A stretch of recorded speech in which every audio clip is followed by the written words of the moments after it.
Hello everyone, welcome to Neso school. हम पढ़ रहे हैं कोऑर्डिनेशन इन एनिमल्स, जिसमें पिछले लेक्चर में हमने समझा एनिमल्स के अंदर सिक्रीट होते हैं हार्मोन्स जो उनके बॉडी फंक्शंस को आपस में कोऑर्डिनेट करने में हेल्प करते हैं। और हार्मोन्स को सिक्रीट करते हैं कुछ ग्लैंड्स जिनको बोलते हैं एंडोक्राइन ग्लैंड्स।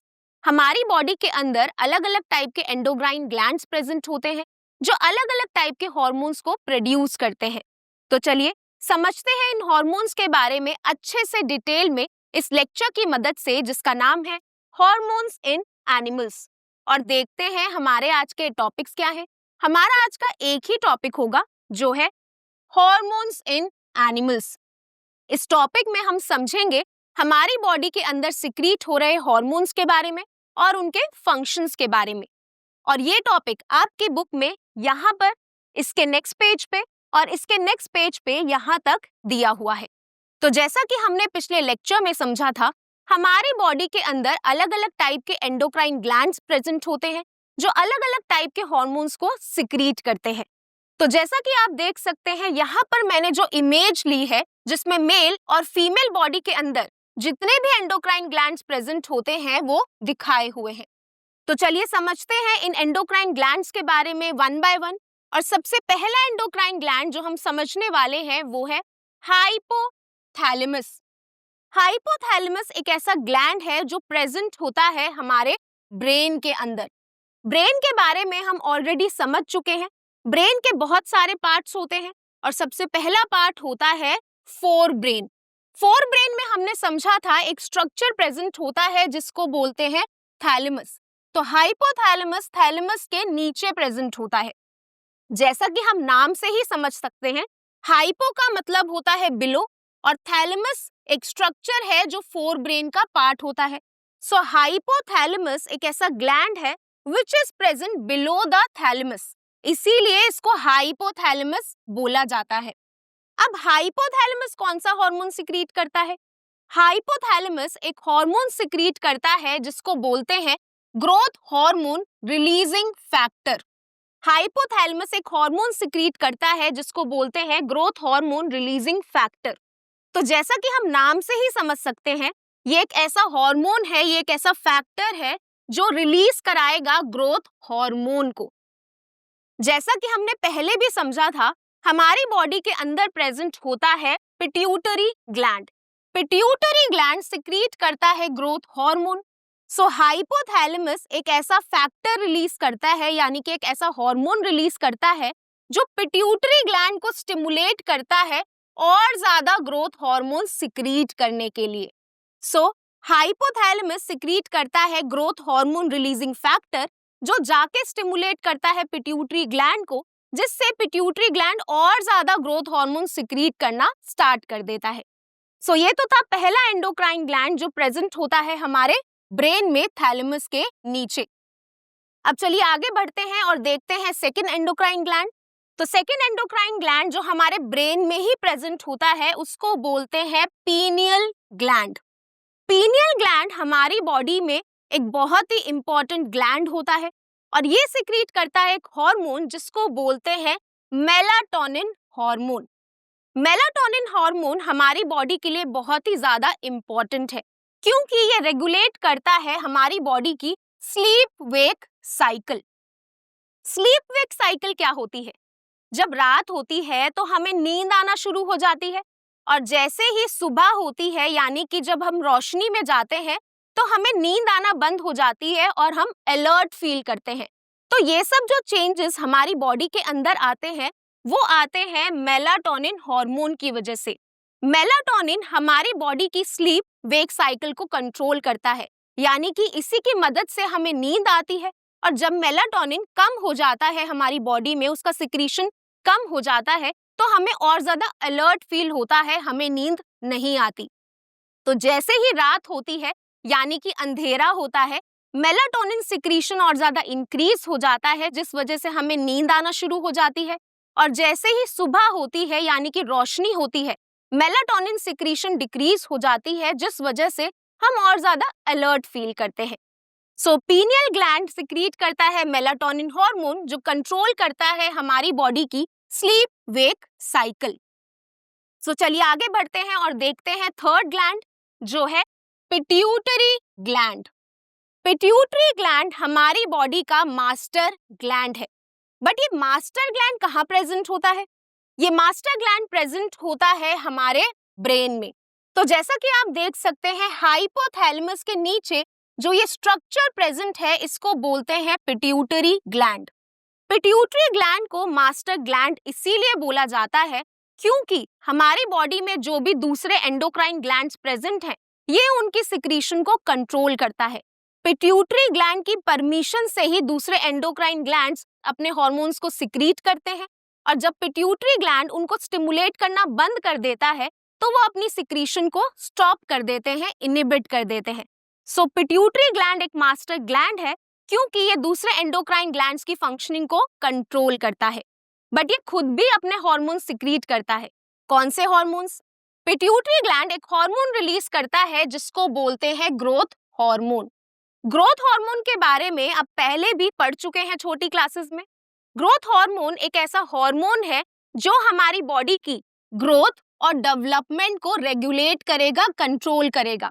यानी कि हमारी बॉडी में जो भी ग्रोथ होती है, डेवलपमेंट होती है, उसको कंट्रोल करता है ग्रोथ हार्मोन। ग्रोथ हार्मोन की वजह से ही हम ग्रो कर पाते हैं और डेवलप कर पाते हैं। बट अगर ये ग्रोथ हार्मोन कम सिक्रीट हो तो क्या होगा? कई बार पिट्यूटरी ग्लैंड ग्रोथ हार्मोन को कम सिक्रीट करता है, यानी कि जरूरत से कम सिक्रीट करता है। तो उस केस में क्या होता है? उस केस में हमारी बॉडी में ग्रोथ हार्मोन की डेफिशिएंसी हो जाएगी, कमी हो जाएगी, जिस वजह से एक कंडीशन डेवलप होगी जिसको बोलते हैं डॉर्फिज्म। डॉर्फिज्म एक ऐसी कंडीशन होती है जिसमें हमारी बॉडी में ग्रोथ और डेवलपमेंट प्रॉपर्ली नहीं हो पाती, जिस वजह से हमारी बॉडी बहुत ही शॉर्ट रह जाती है, छोटी रह जाती है, क्योंकि हमारी बॉडी में ग्रोथ और डेवलपमेंट ढंग से नहीं हो पाती। लेकिन उन कंडीशंस में क्या, जिस कंडीशन में ग्रोथ हार्मोन जरूरत से ज्यादा सिक्रीट हो जाए। अगर हमारी बॉडी में ग्रोथ हार्मोन बहुत ही जरूरत से ज्यादा यानी कि एक्सेस में सिक्रीट हो जाता है तो एक कंडीशन डेवलप होती है जिसको बोलते हैं जाइगेंटिज्म। जाइगेंटिज्म एक ऐसी कंडीशन है जिसमें बॉडी में जरूरत से ज्यादा ग्रोथ और डेवलपमेंट हो जाती है और हम बहुत ही ह्यूज साइज के हो जाते हैं, जायंट की तरह डेवलप हो जाते हैं। So growth hormone proper amount में सिक्रीट होना बहुत जरूरी है। अगर उसकी डेफिशिएंसी होगी तो डॉर्फिज्म हो सकता है और अगर वो एक्सेस में सिक्रीट होगा तो एक कंडीशन डेवलप कर सकती है जिसको बोलते हैं जाइगेंटिज्म। सो ये तो था पिट्यूटरी ग्लैंड जो सिक्रीट करता है ग्रोथ हार्मोन, जिसकी वजह से हमारी बॉडी में ग्रोथ और डेवलपमेंट होती है। अब चलिए आगे चलते हैं और देखते हैं नेक्स्ट ग्लैंड जो है थायराइड ग्लैंड।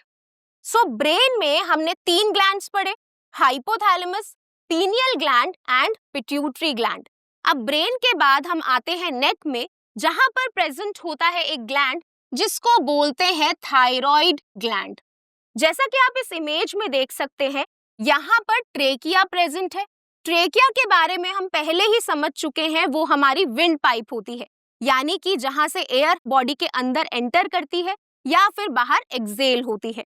सो ट्रेकिया के फ्रंट में प्रेजेंट होता है एक बटरफ्लाई शेप ग्लैंड जिसको बोलते हैं थायराइड ग्लैंड। थायराइड ग्लैंड की शेप बटरफ्लाई की जैसी होती है और ये प्रेजेंट होता है हमारे ट्रेकिया के फ्रंट में, यानी कि ट्रेकिया के आगे की तरफ। थायराइड ग्लैंड हमारी बॉडी का एक बहुत ही इंपॉर्टेंट ग्लैंड है क्योंकि इसके बहुत सारे फंक्शंस होते हैं। अब क्योंकि ये एक ग्लैंड है तो ऑब्वियसली ये एक हार्मोन सिक्रीट करेगा और ये एक हार्मोन सिक्रीट करता है जिसका नाम है थायरॉक्सिन हार्मोन। थायरॉक्सिन हार्मोन हमारी बॉडी में ग्रोथ और डेवलपमेंट को रेगुलेट करता है और साथ ही कार्बोहाइड्रेट्स, प्रोटीन्स और फैट्स के मेटाबॉलिज्म को, ब्रेक डाउन को भी कंट्रोल करता है।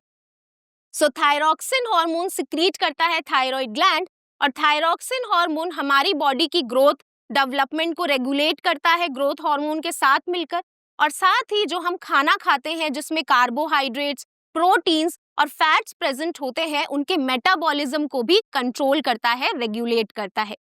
अब थायरॉक्सिन हार्मोन बनता है थायराइड ग्लैंड के अंदर और इसकी फॉर्मेशन के लिए, यानी कि थायरॉक्सिन हार्मोन की फॉर्मेशन के लिए एक बहुत ही इंपॉर्टेंट एलिमेंट की जरूरत होती है, जो है iodine. Iodine is very essential for thyroxine formation. Iodine thyroxine formation के लिए एक बहुत ही इंपॉर्टेंट कंपोनेंट है। बिना आयोडीन के थायरॉक्सिन ढंग से नहीं बन सकता। सो आयोडीन हमारे लिए बहुत जरूरी है। बट आयोडीन हम खाने में कैसे खाते हैं? आयोडीन प्रेजेंट होता है सॉल्ट में, यानी कि सॉल्ट के थ्रू हम आयोडीन को कंज्यूम करते हैं। हमारे घर पर जो सॉल्ट का पैकेट आता है, उस पे लिखा होता है आयोडाइज्ड सॉल्ट। आयोडाइज्ड सॉल्ट का मतलब होता है कि उस सॉल्ट में आयोडीन प्रेजेंट है, और सॉल्ट के थ्रू हम आयोडीन को कंज्यूम करते हैं, क्योंकि आयोडीन हमारी बॉडी के लिए बहुत जरूरी है, because iodine is essential for the formation of thyroxine hormone. But तब क्या होगा अगर हमारी बॉडी में आयोडीन की डेफिशिएंसी हो जाए?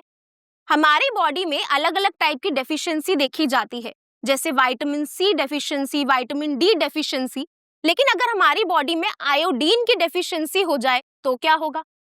अगर हमारी बॉडी में आयोडीन की डेफिशिएंसी हो जाती है तो थायरॉक्सिन हार्मोन ढंग से प्रोड्यूस नहीं होगा, जिस वजह से एक कंडीशन डेवलप करेगी जिसको बोलते हैं गॉइटर। गॉइटर एक ऐसी कंडीशन है, एक ऐसी बीमारी है जिसमें आयोडीन की कमी से जो थायराइड ग्लैंड है वो बहुत ज्यादा एनलार्ज हो जाता है, यानी कि साइज में बहुत ज्यादा इंक्रीज हो जाता है, जिस वजह से जो नेक है वो स्वेल लगता है, यानी कि सूजा हुआ लगता है। जैसा कि आप इस फीमेल को देख सकते हैं, इसके नेक में बहुत बड़ी स्वेलिंग है। तो ये स्वेलिंग जो है थायराइड ग्लैंड की एनलार्जमेंट की वजह से है, जो हुई है गॉइटर होने की वजह से। और गॉइटर होता है आयोडीन की डेफिशिएंसी से। So deficiency of iodine causes goiter, resulting in enlargement of thyroid gland. Hence consuming iodized salt in the diet is advised. Iodine की डेफिशिएंसी से गॉइटर होता है, जिसमें थायराइड ग्लैंड साइज में बहुत ज्यादा बड़ा हो जाता है, एनलार्ज हो जाता है। इसीलिए एडवाइस किया जाता है कि हमें आयोडाइज्ड सॉल्ट को कंज्यूम करना चाहिए, क्योंकि उसमें आयोडीन प्रेजेंट होता है। सो अभी तक हमने समझा थायराइड ग्लैंड एक बटरफ्लाई शेप्ड ग्लैंड है जो हमारे नेक में प्रेजेंट होता है, और ये प्रोड्यूस करता है थायरॉक्सिन हार्मोन, जिसको प्रोड्यूस करने के लिए आयोडीन बहुत नेसेसरी है, और आयोडीन की डेफिशिएंसी से होता है गॉइटर। अब चलिए आगे चलते हैं और देखते हैं नेक्स्ट एंडोक्राइन ग्लैंड, जो है थाइमस। थाइमस प्रेजेंट होता है थायराइड ग्लैंड के नीचे। तो जैसा कि आप देख सकते हैं, यहाँ पर थायराइड ग्लैंड प्रेजेंट है, और उसके नीचे एक और ग्लैंड प्रेजेंट है जिसको बोलते हैं थाइमस। थाइमस एक बहुत ही इंपॉर्टेंट ग्लैंड है जो हेल्प करता है टू फाइट पैथोजेंस। पैथोजन से लड़ने में काम करता है ये ग्लैंड। बट पैथोजेंस क्या होते हैं? पैथोजेंस वो माइक्रो ऑर्गेनिजम्स होते हैं जो हमें हार्म करते हैं, जो हमें बीमार कर सकते हैं। सो ऐसे माइक्रो ऑर्गेनिज्म से लड़ने में, फाइट करने में हेल्प करता है थाइमस ग्लैंड। इसके बाद जो नेक्स्ट ग्लैंड हम पढ़ेंगे वो है पेनक्रियास। पेनक्रियास के बारे में हम डाइजेस्टिव सिस्टम में समझ चुके हैं। पेनक्रियास एक ऐसा ग्लैंड होता है जो प्रेजेंट होता है स्टमक के पीछे, और इसकी शेप होती है टेडपोल जैसी, यानी कि it is a tadpole shaped gland which is located behind the stomach, यानी कि स्टमक के पीछे प्रेजेंट होता है। पेनक्रियास के बहुत सारे फंक्शन होते हैं, जैसे डाइजेशन में पेनक्रियास सिक्रीट करता है डाइजेस्टिव एंजाइम्स जो डाइजेशन में हेल्प करते हैं। वैसे ही पेनक्रियास एंडोक्राइन ग्लैंड भी होता है जो हार्मोन सिक्रीट करता है। So pancreas releases insulin hormone which regulates the level of sugar in the blood. Pancreas release करता है इंसुलिन हार्मोन जो रेगुलेट करता है हमारे ब्लड के शुगर लेवल को। सो पेनक्रियास सिक्रीट करता है इंसुलिन हार्मोन। इंसुलिन के बारे में आप अपनी डे टू डे लाइफ में भी सुन सकते हैं, क्योंकि ये बहुत कॉमन है कि किसी की बॉडी में इंसुलिन की डेफिशिएंसी हो जाती है। सो इंसुलिन हार्मोन एक बहुत ही इंपॉर्टेंट हार्मोन है, क्योंकि ये हमारे ब्लड में शुगर लेवल को रेगुलेट करता है, यानी कि ब्लड में जो शुगर प्रेजेंट होती है उसके लेवल को कंट्रोल करता है, ना ज्यादा होने देता है ना कम होने देता है। जब हम खाना खाते हैं तो उस वक्त हमारे ब्लड में शुगर लेवल हाई हो जाता है, यानी कि एकदम पीक पे चला जाता है। क्योंकि हमने अपने फूड में कार्बोहाइड्रेट्स को कंज्यूम किया है, और जब कार्बोहाइड्रेट का ब्रेकडाउन होता है तो बनते हैं ग्लूकोज मॉलिक्यूल्स, जो जल्दी से एब्जॉर्ब हो जाते हैं ब्लड में। ब्लड में जैसे ही ग्लूकोज मॉलिक्यूल्स पहुंचते हैं, वैसे ही ब्लड में शुगर लेवल बहुत ज्यादा हाई चला जाता है, पीक पर चला जाता है। तो उस वक्त जो पेनक्रियाज है वो सिक्रीट करता है insulin hormone. Insulin hormone blood में शुगर को कम करता है, यानी कि रेगुलेट करता है। अब जैसा कि मैंने आपको अभी बताया, इंसुलिन आपने अपनी डे टू डे लाइफ में सुना ही होगा, क्योंकि कुछ पेशेंट्स होते हैं जिनको बीमारी होती है डायबिटीज। डायबिटीज एक ऐसी बीमारी है जिसमें ब्लड शुगर लेवल हाई हो जाता है। बट वो ब्लड शुगर लेवल हाई कैसे होता है? क्योंकि हमारी बॉडी में इंसुलिन की कमी हो जाती है, यानी कि जो पेनक्रियाज है वो इंसुलिन ढंग से सिक्रीट नहीं कर पाते, जिस वजह से जो शुगर लेवल है वो रेगुलेट नहीं हो पाता और हाई रहता है, और उस कंडीशन को बोलते हैं diabetes. So if insulin is not secreted in proper amount, the blood sugar levels rise, leading to a condition called diabetes. अगर इंसुलिन प्रॉपर अमाउंट में सिक्रीट ना हो तो जो ब्लड शुगर लेवल है वो इंक्रीज कर जाता है, राइज कर जाता है, जिससे एक कंडीशन डेवलप होती है जिसको बोलते हैं डायबिटीज। सो जो डायबिटीज बीमारी है उसमें इंसुलिन ढंग से सिक्रीट नहीं हो पाता, जिस वजह से ब्लड शुगर लेवल रेगुलेट नहीं हो पाता और उस पेशेंट की ब्लड शुगर हाई ही रहती है। सो पेनक्रियाज एक ऐसा ग्लैंड है जो इंसुलिन हार्मोन सिक्रीट करता है और जो शुगर लेवल को रेगुलेट करने में हेल्प करता है। अब चलिए आगे चलते हैं और देखते हैं नेक्स्ट ग्लैंड, जो है एड्रीनल ग्लैंड। एड्रीनल ग्लैंड एक ऐसा ग्लैंड है जो प्रेजेंट होता है हमारी किडनीज के ऊपर। So this is the gland which is located on top of each kidney and it secretes adrenaline hormone.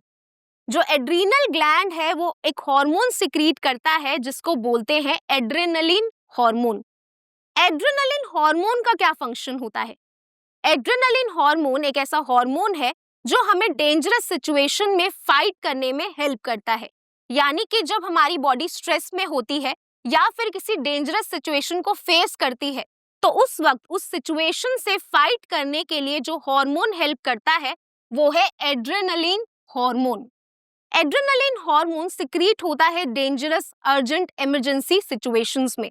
तो जब हमारी बॉडी बहुत ज्यादा स्ट्रेस में होती है तो उस वक्त टिश्यूज को ऑक्सीजन की जरूरत होती है। तो उस वक्त जो एड्रेनलिन हार्मोन है वो हमारे हार्ट रेट को इंक्रीज कर देता है और साथ ही ब्रीदिंग रेट को भी इंक्रीज कर देता है। अगर ब्रीदिंग रेट इंक्रीज होता है तो उसका मतलब है कि हम और ज्यादा ऑक्सीजन को इनहेल करेंगे, और हार्ट रेट इंक्रीज होने की वजह से जो ब्लड है वो और ज्यादा ब्लड को पंप करेगा, जिससे जो टिश्यूज तक ब्लड पहुंचता है वो और ज्यादा जल्दी पहुंचता है।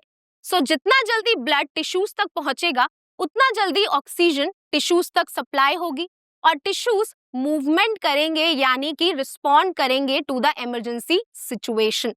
सो this hormone is also called as fight और फ्लाइट हार्मोन, क्योंकि ये हमें सिचुएशन से लड़ने में या फिर उससे दूर भागने में हेल्प करता है। साथ ही it increases the heart rate and breathing rate, thereby raising the oxygen supply to muscles। जो एड्रेनलिन हार्मोन है वो हमारे हार्ट रेट और ब्रीदिंग रेट को इंक्रीज कर देता है, बढ़ा देता है, जिस वजह से मसल्स तक जो ऑक्सीजन सप्लाई है वो इंक्रीज हो जाती है। अब हमारी बॉडी में अलग अलग टाइप के सिस्टम और टिश्यूज प्रेजेंट होते हैं, जैसे कि digestive system and skin. Dangerous situations में डाइजेस्टिव सिस्टम या फिर स्किन का कोई मेन रोल नहीं होता, इसीलिए इन सिचुएशंस में जो ब्लड सप्लाई है वो इन सिस्टम्स तक कम कर दी जाती है और इंक्रीज कर दी जाती है, डाइवर्ट कर दी जाती है बॉडी के इंपॉर्टेंट टिश्यूज तक, जैसे कि मस्कुलर टिश्यूज तक। मस्कुलर टिश्यूज तक ब्लड सप्लाई को इंक्रीज कर दिया जाता है, जिससे उनको ऑक्सीजन सप्लाई अच्छे से मिले और वो क्विकली रिस्पॉन्ड कर पाए to the emergency situations. So the blood supply to the digestive system and skin decreases and is diverted to skeletal muscles for quick action। जो ब्लड सप्लाई है डाइजेस्टिव सिस्टम और स्किन की उसको कम कर दिया जाता है और डाइवर्ट किया जाता है मसल टिश्यू तक, यानी कि स्केलेटल मसल्स तक, जिससे हम क्विकली रिस्पॉन्ड कर पाए to the emergency situations. Skeletal muscles वो मसल्स होती हैं जो हमारी बॉडी में मूवमेंट करती हैं, स्पेसिफिकली वॉलेंट्री मूवमेंट करती हैं। तो जब भी हमें किसी इमरजेंसी सिचुएशन से रिस्पॉन्ड करना होता है, स्केलेटल मसल्स में ब्लड सप्लाई इंक्रीज हो जाता है। सो एड्रीनल ग्लैंड एक बहुत ही इंपॉर्टेंट ग्लैंड है क्योंकि ये सिक्रीट करता है फाइट और फ्लाइट हार्मोन, जिसको बोलते हैं एड्रेनलिन हार्मोन, जो हमें डेंजरस सिचुएशन से फाइट करने में हेल्प करता है। अब चलिए आगे चलते हैं और देखते हैं नेक्स्ट हार्मोन, जो है टेस्टिस। टेस्टिस एक ऐसा एंडोक्राइन ग्लैंड है जो प्रेजेंट होता है मेल्स में। ये एक हार्मोन रिलीज करता है जिसको बोलते हैं टेस्टोस्टेरॉन। टेस्टोस्टेरॉन के बारे में आप ऑलरेडी 8th क्लास में भी पढ़ चुके हैं। ये एक मेल सेक्स हार्मोन है, यानी कि मेल के अंदर जो सेकेंडरी सेक्सुअल कैरेक्टर्स होते हैं उनको डेवलप कराने में हेल्प करता है। जब भी कोई मेल अपनी प्यूबर्टल एज में एंटर करता है तो उसमें कुछ चेंजेस आते हैं। उन चेंजेस को हम बोलते हैं सेक्सुअल कैरेक्टरिस्टिक फीचर्स, यानी कि जो उसके मेल सेक्सुअल कैरेक्टर्स को और ज्यादा डिफाइन करता है। जैसे कि मेल्स में जब मेल प्यूबर्टी में एंटर करते हैं तो उनमें बियर्ड और मुस्टैच डेवलप होती है, फेशियल हेयर देखे जाते हैं, साथ ही जो शोल्डर्स होते हैं वो ब्रॉड हो जाते हैं। तो ये सब आते हैं सेकेंडरी सेक्सुअल कैरेक्टर्स में, जिनको डेवलप कराने में हेल्प करता है टेस्टोस्टेरॉन हार्मोन। और ये टेस्टोस्टेरॉन हार्मोन रिलीज करता है टेस्टिस, जो कि प्रेजेंट होता है मेल्स में। अब टेस्टिस के जैसे फीमेल में जो ऑर्गन प्रेजेंट होती है उसको बोलते हैं ओवरी। ओवरी एक एंडोक्राइन ग्लैंड है जो प्रेजेंट होता है फीमेल्स में। साथ ही ये रिलीज करता है फीमेल सेक्स हार्मोन जिसको बोलते हैं ईस्ट्रोजन। मेल्स की तरह फीमेल में भी ईस्ट्रोजन सेकेंडरी सेक्सुअल कैरेक्टर्स को डेवलप करने में हेल्प करता है। जैसे कि फीमेल जब प्यूबर्टल एज में एंटर करती है तो उसमें स्टार्ट हो जाती है मेंस्ट्रुअल साइकिल, यानी कि ओवम प्रोडक्शन। तो जो ओवम प्रोडक्शन है वो भी ईस्ट्रोजन की वजह से स्टार्ट होती है। साथ ही जो फीमेल की वॉइस है वो और ज्यादा शार्प हो जाती है, यानी कि श्रिल हो जाती है। तो ये सारे जो चेंजेस होते हैं वो होते हैं सेकेंडरी सेक्सुअल कैरेक्टर्स, जो होते हैं ईस्ट्रोजन की वजह से, और ईस्ट्रोजन सिक्रीट करती है ओवरीज। सो ये लास्ट एंडोक्राइन ग्लैंड है जो प्रेजेंट होता है ह्यूमन बॉडी के अंदर। और इसी के साथ हमारा आज का टॉपिक हॉर्मोन्स इन एनिमल्स कंप्लीट होता है। तो इस टॉपिक में हमने समझा हमारी बॉडी के अंदर 9 एंडोक्राइन ग्लैंड्स प्रेजेंट होते हैं जो सिक्रीट करते हैं अलग अलग टाइप के हॉर्मोन्स, जिनका बॉडी में अलग अलग टाइप का फंक्शन होता है। तो आई होप आपको ये लेक्चर अच्छा लगा होगा। अब मैं मिलूंगी आपको नेक्स्ट लेक्चर में एक नए और इम्पोर्टेंट टॉपिक के साथ। Thank you.